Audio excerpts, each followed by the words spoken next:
جامعہ ابن تیمیہ مشرقی چمپارن کے استاد حدیث محترم جناب ارشد فہمی صاحب تشریف رکھتے ہیں۔ مولانا ارشد فہمی صاحب میں مداخلت دیتا ہوں کہ آپ تشریف رکھیں۔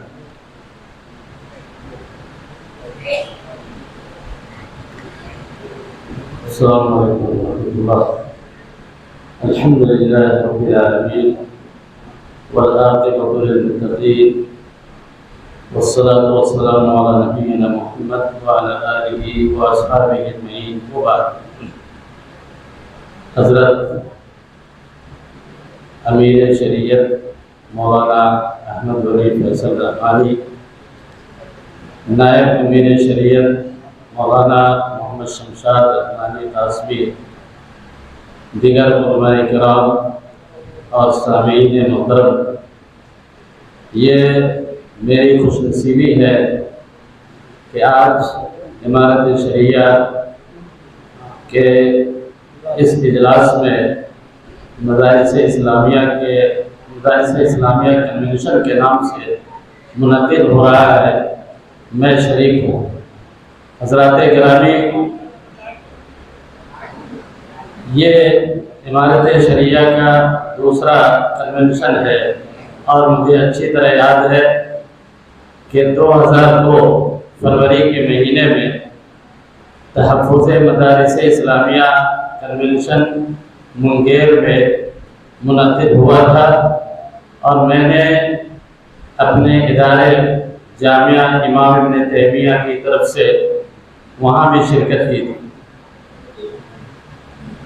اس طرح کے پروگرام بلا شبہ امت کے لیے اور خاص طور پہ بہار میں جینے والے، رہنے والے اور مدارس اسلامیہ سے تعلق رکھنے والے تمام علماء، اساتذہ اور طلباء کے لیے بہت ہی مفید ہیں، اور خاص طور پہ ایسے اوقات، ایسے وقت میں جب مدارس مختلف طرح کی مشکلات اور مسائل کا سامنا کر رہے ہیں۔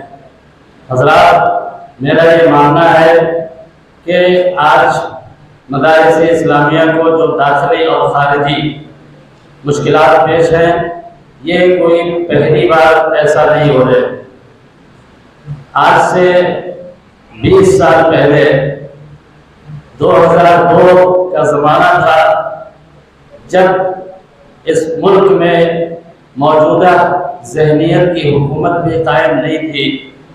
اس وقت ہمارے ادارے نے جن حالات کا مقابلہ کیا اور جن مشکلات کا سامنا کیا، اس سے یہ اندازہ ہوتا ہے کہ ہمارے یہ مدارس اور ہمارے یہ دینی ادارے یہ ہر زمانے میں اور ہر وقت اغیار کی نگاہوں میں کھٹکتے ہیں اور ان کے لیے مشکل پیدا کرتے ہیں۔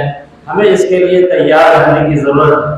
آج امارت شریعہ کی اس اجلاس سے جو مقالات پیش کیے گئے، جو چیزیں ہمارے سامنے آئی ہیں، وہ انتہائی مفید ہے۔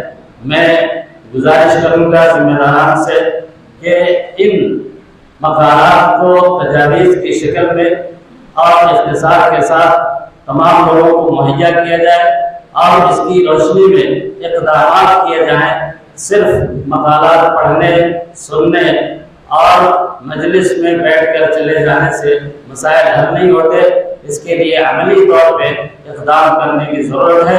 اللہ تعالی ہمیں اس کی توفیق عنایت فرمائے۔ وآخر دعوانا الحمد للہ رب العالمین۔ السلام علیکم۔